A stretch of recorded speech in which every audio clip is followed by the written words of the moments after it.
Chapter 10, Issues Between Organizations and Individuals.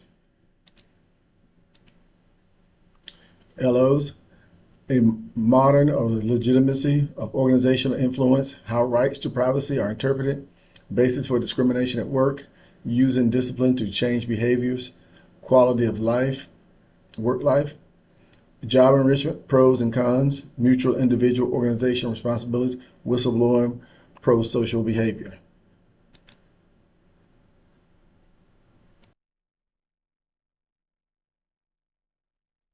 Legitimate organizational influence. Every organization develops policies and requirements for performance. Uh, Conducts conflict occurs if the organizations and the individual's boundaries of legitimate influence differ. So, if you have situations where the boundaries for the organization, the policies, and the rules are not consistent with what the individual's personal policies and philosophies are, there's a problem there. Areas of organizational influence: high legitimacy, job conduct, and low legitimacy, personal activities off the job. So when we look at this here, we see model of legitimacy organization. So we see on the job, we see high legitimacy and to moderate legitimacy. And see when we look at off the job, we see moderate legitimacy to low legitimacy. And we'll talk more about that in this slide. So off the job conduct, the more job related one's conduct is when off the job, the more job related one's conduct is when off the job, the more support there is for the organizational influence on that employee. So current issues: surveillance, substance abuse, genetic screening, office romance, assessments of ethical values. All these things can come into play when you're talking about off the job and how they can affect on the job. And in some instances, stuff can cause you to lose your job. Rights of privacy, keeping certain information about an individual confidential.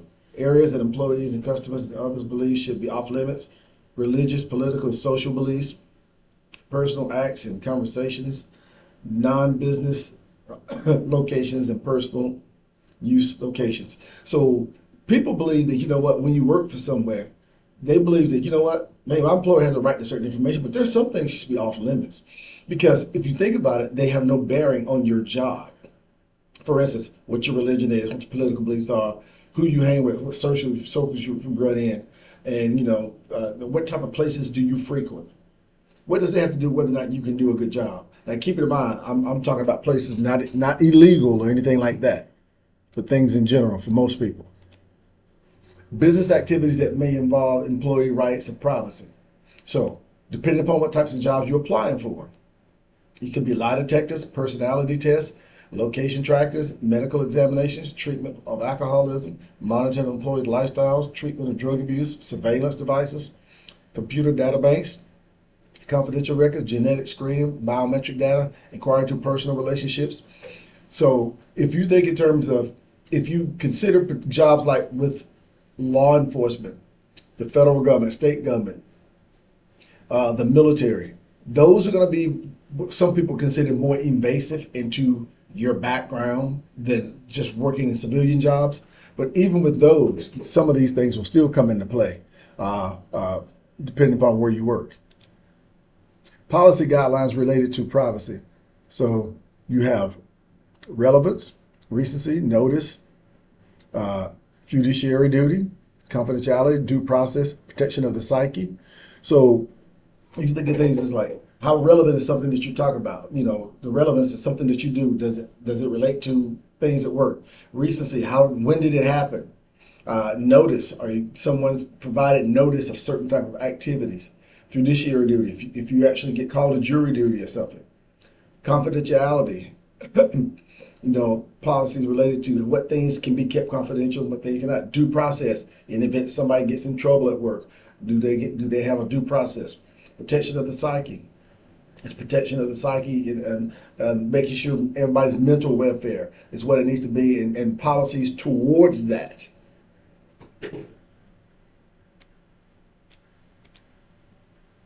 Equipment and procedures for monitoring employees' actions, electronic sensors, badges, microcomputers and chips, and microcomputers and chips, and chipped IDs, uh, electric monitoring, observing, recording individuals using electric methods or devices, impact on employees, higher level of psychological and emotional distress. So these things are all things that can be used in the course of your job, depending upon what you do, the surveillance devices and things. And it can have an impact on someone's psyche or emotions, depending upon, the nature and scope of it. Like I said, and if you decided to pursue government work or law enforcement or military stuff, this thing, it even gets stepped up a notch because now you're dealing with things that particularly can help cause a lot of damage to a lot of people, to include the country. Keys to employee acceptance: advanced notification explanation, using information to improve performance, using employee input to set up a fair system. So when you using things, let people know what you don't want people suspecting. I think my company's spying on me. If you have something that you want to use surveillance or whatever, let people know about this in advance, explain what it is, and if you're using it, what's the purpose of you trying to do better or whatever. And also use employees' input and data gathered to try to set up a system that is actually fair and reasonable. So surveillance devices. So you look at cyber loafers or cyber hackers, employees who use work time and work computers for personal interests. So this is then you see this with people who should be at work and they're doing things and they're looking at stuff and they're using their computers for personal type stuff. So some of the stuff that can be used, social screen, information gleaned from emails, Facebook, blogs, Twitter, LinkedIn, aids management and screening prospective employees. So when you look at this right here, this is social screening. This is how somebody, before we get hired, they may go through and do a background check on them. And they may go through and look at these types of things to try to get an idea of what type of person you are. So if you're, let's say that you're applying for a job to work at a bank, and they have a stellar reputation and stuff in the community, but you're out here on social media cursing and getting publicly intoxicated and getting into a fist fight, you're probably not going to get the job. And they found this because they looked through social media.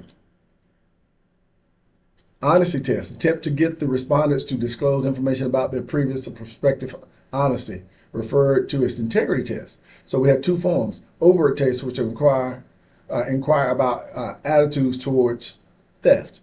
How does somebody feel about that? If somebody tells you, well, I don't think it's theft if you take something under $10. Okay, that could be a problem because it's still a theft. Personality based on tests: indirectly identify dishonest people by relating scores on selected personality test items to theft criteria. So in other words, they still ask you the question, but they don't ask it directly. They ask it in other ways. They rephrase the question and ask you the same thing to see, first of all, are you going to lie, and are you consistent?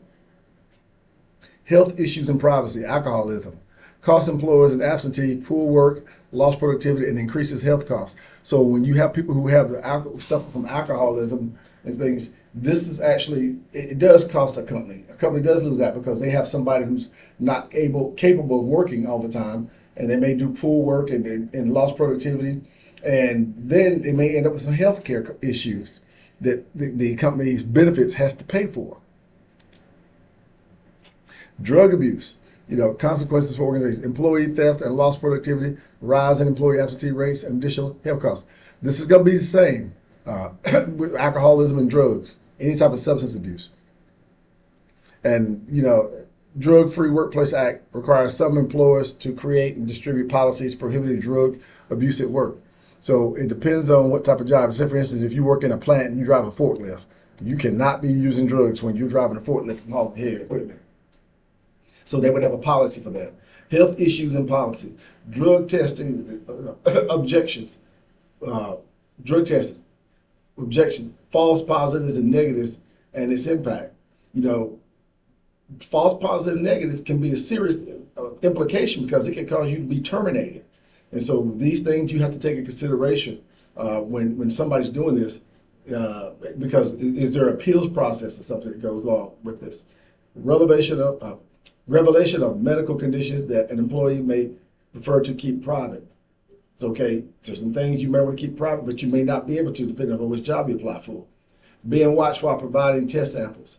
Yes, they want to make sure that, for instance, if someone's given a urine sample, to make sure that they're not bringing urine in their pants or something like that, which has been documented as being happened before. Presume right to consume whatever one desires. You have a presumed right to consume whatever one desires stuff, but just know if it's against policy, then that's going to come with consequences. Solutions to the problems when drug testing. Drug testing is impairment testing. Impairment testing, brief motor skills test performed on a computer. So this is just a physical type of test. They have you perform something, brief motor on a computer. Genetic testing, using medical tests to predict whether an individual may be genetically susceptible to one or more types of illnesses or harmful substance. And this is something that they're doing now, and it's been amazing what they've been able to find out about that. But this may be the reason why some people may not want to work in some places, because they may not want this level of intrusion into their personal affairs.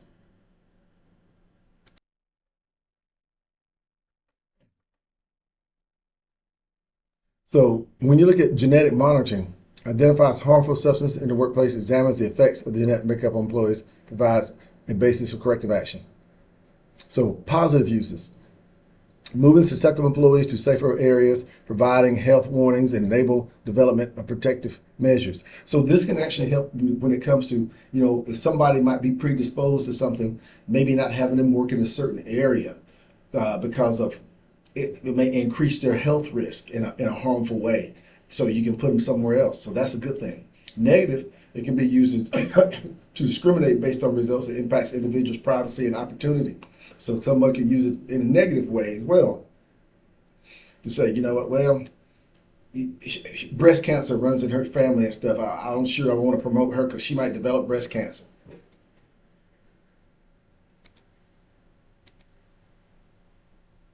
EEOC definition of sexual harassment. So pause and read through those because it's self-explanatory. Health issues and privacy, sexual harassment, preventive practices. Developing policies to address the issue and educate employees about it. Identify actions that constitute harassment, communicate possible liabilities, negative effect. So bottom line is this. Sexual harassment in the workplace is something that will not be tolerated. It's against the law. It's against company policies. And anybody who does it is going to have to reap the consequences of their actions. But this is explained to them when they get hired on a job, and people still do it. Employers are liable for what? Reinstatement of victims if they were unfairly discharged, and paying back wages, punitive damage, and awards for psychological suffering and pain. So if somebody is actually wrongfully dismissed and they have to be reinstated, employers are liable. They have to make them whole, as if they never left. So they have to pay these folks back pay and all other things. Health, acquired immune system. So we talk about AIDS. So if you got AIDS and stuff, contagious, incurable, often fatal, legal status of infected employee is unclear. Related to work issues, protection of medical privacy, educating coworkers. So if someone has AIDS and stuff, this is an illness. Of course, this is something that's potentially fatal. But nowadays, people are able to take medication for AIDS and actually live much longer. And in some cases, the medication, when they get tested, the medication that they take doesn't even allow the AIDS to be registered in their blood.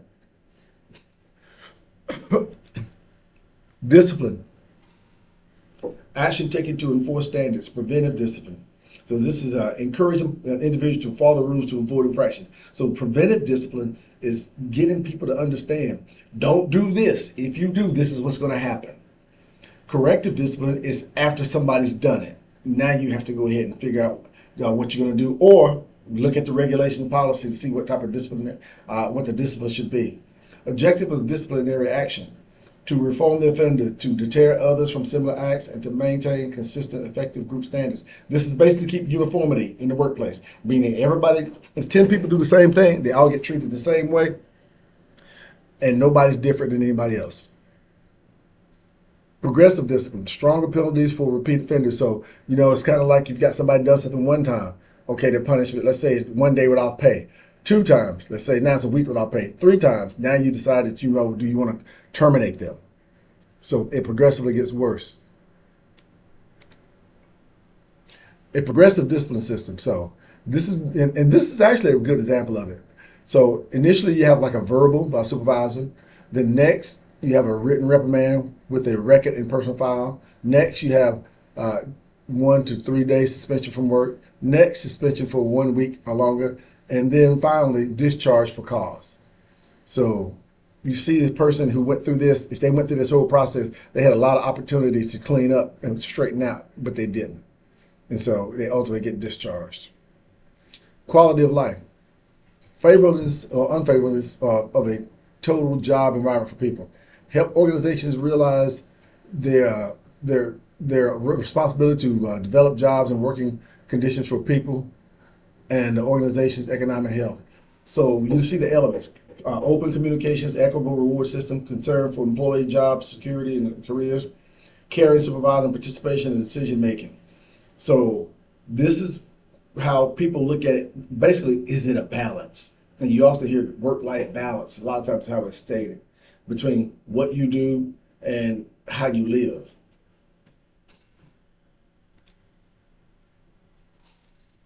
And helps develop employee skills, occupational stress, reduce occupational stress, build more cooperative labor management relations. So rationale for redesigning jobs and organizations for better quality of life, work-life balance, classical job design, give an adequate attention to human needs and aspirations workers have changed. So when you look at it, you're talking about how do we make things better for our people in the workplace. And you take steps to do it. And a lot of times these things are trial and error. And then sometimes, you have records to stand on and look back on and see what you've done or what other companies have done. Job enlargement and job enrichment. So now we look at the scope. And the scope is basically how far do we go into the job. The enlargement is how big is this job? How wide is it? The rotation, of course, you have different rotations, periodic, where you have a rotation where people are doing different sets of activities. Job enrichment, it's like how do you find ways to motivate people and motivate them through rewards.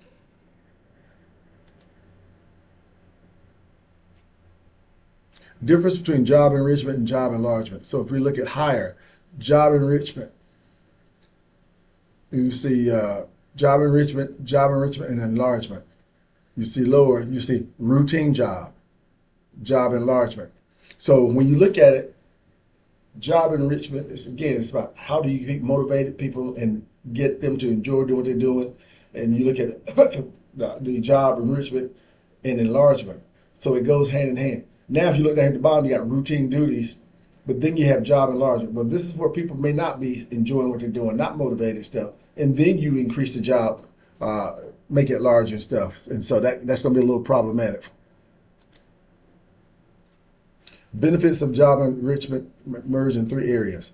So let's look at individual, organization, society. So you look at the individual: growth, self-actualization, and job satisfaction. So now this is a person right here who feels good about where they are.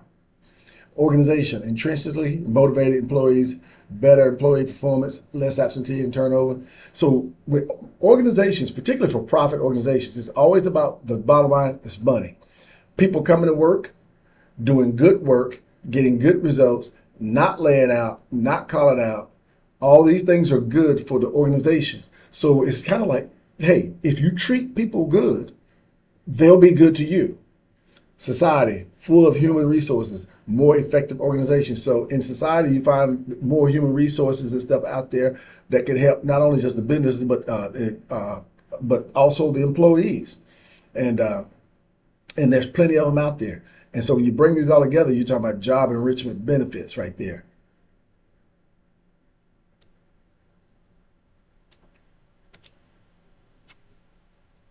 Applying job enrichment. So employees decide on what enriches their jobs.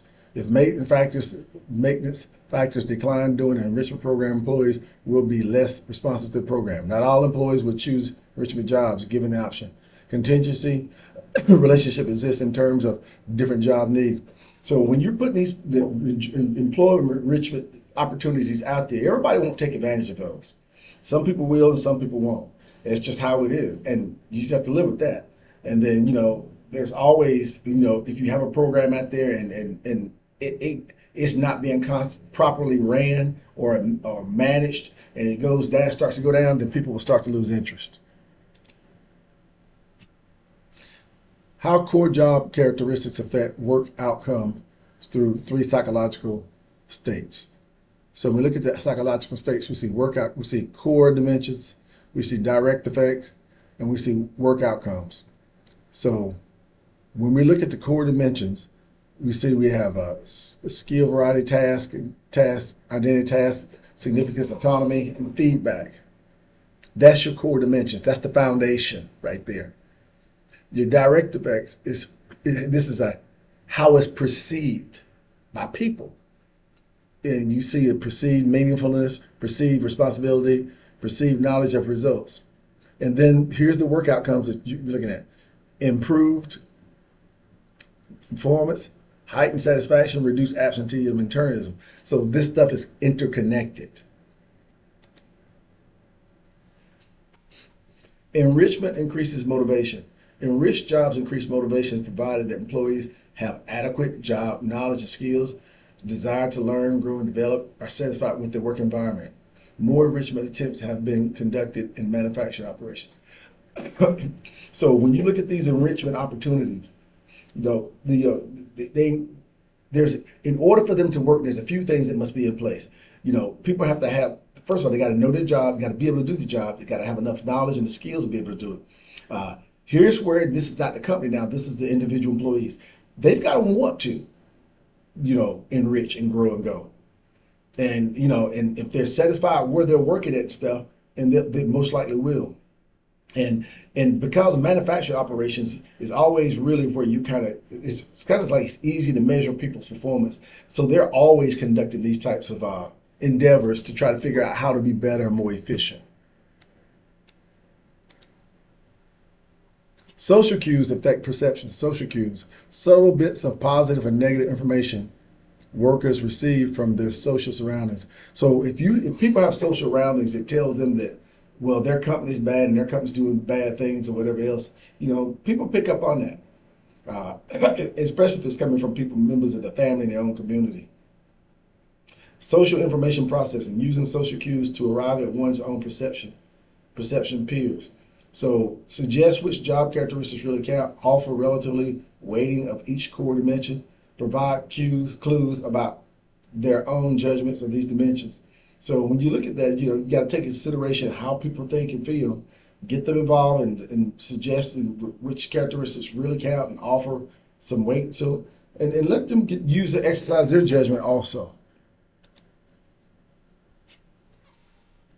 Social cues affect employees' reactions to tasks. So objective task characteristics, you see social cues, supportive and counteracting.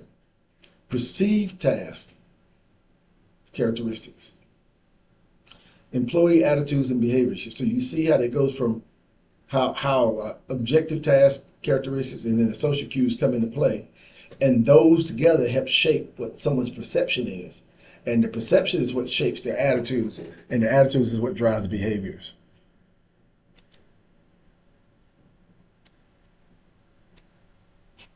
Contingent factors affecting enrichment.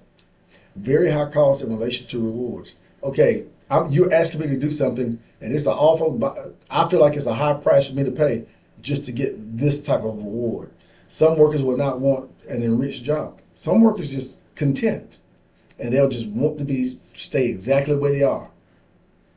And that could be an issue depending upon the situation.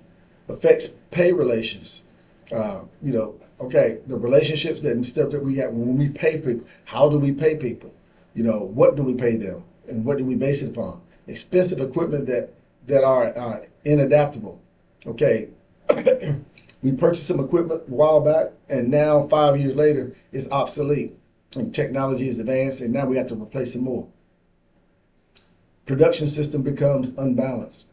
Okay, you have a production system that's unbalanced because you may have some situations coming with reductions in force, and you may have some orders that you feel a major customer dropped you or whatever else because you weren't able to get things timely. So, but as a result of you having that reduction in force, your system becomes unbalanced, and you got to figure out how to do more with less. Reduce supervisory or staff roles. This can affect that too. You may have the supervisors telling people what to do, guiding them and supporting them, but most importantly, the staff roles, the people that support the people, the employees as well, may not be there to support them. Union opposition. Some of these organizations have unions. Union may not be going for whatever it is the company is trying to do.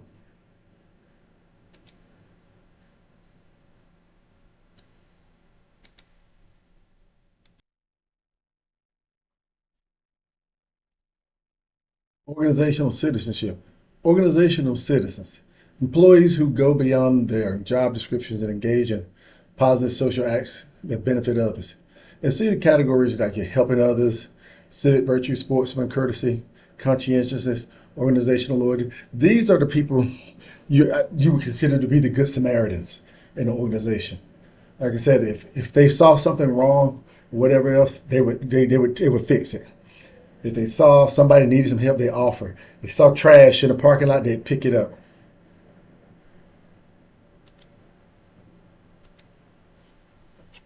Dues paying. Costs that an individual pays for group acceptance and continual membership. Minimum qualifications and willingness to work without complaint. Showing respect to others and not acting superior to others. So you'll find things like where people belong to groups and stuff. It's like one of the things I think of is like unions, where people will pay union dues.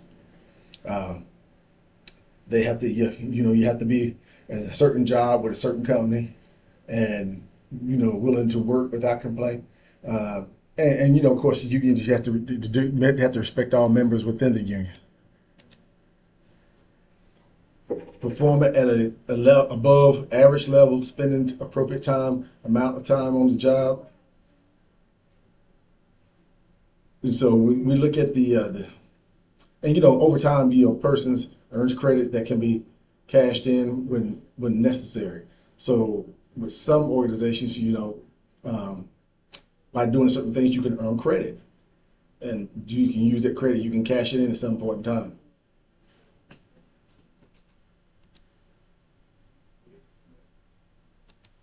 Whistleblowing. Disclosing alleged misconduct to an internal or external source. This is when basically somebody has seen something and they know something. Was that the expression? See something, say something. Something that's usually not right. And this is all about basically telling the truth about something that you know when you blow the whistle. And so you have, in this case, when you look at that, you would see the type of people. Basically, this is where somebody's observed some type of wrongdoing that they believed, and it is a serious problem. And so, therefore, they report it. And most companies have a way for people to go through and do whistleblowing, and they put procedures in place for them to do it. It directly affects them. It could affect them. It could affect the company, or it could affect other people. But this is also something where they're not trying to be a complainer either. But one of the things and stuff is, by going public, you would hope that by doing this, that you're now protected from the employer trying to retaliate against you, or there's some type of reprisal or something, or get back at you because you did put it out there. Because now people know. Alternative employee responses to wrongful acts. So approximate length of response. Sabotaging and implementation, external whistleblowing, internal whistleblowing, threatening to blow the whistle, expression of concerns, passive withdrawing. So you see from low to high, where people can get involved in this and like I said, alternative employee responses to wrongful acts. So you can see how some people respond to that. Okay. Mutual trust is something that you have to have within the organization, but within the leaders and managers and the people who all work there. And this is based on, they're usually established by or built on trust. Um, you know, when you get the whistleblowing, things like that happens because the trust is not there, and there's some dishonesty or there's some dysfunction. But it's a breakdown, between the bond of trust and the contract that people share with each other about with them in the company about what they're going to do and how they do things and how things should be done. That concludes this chapter.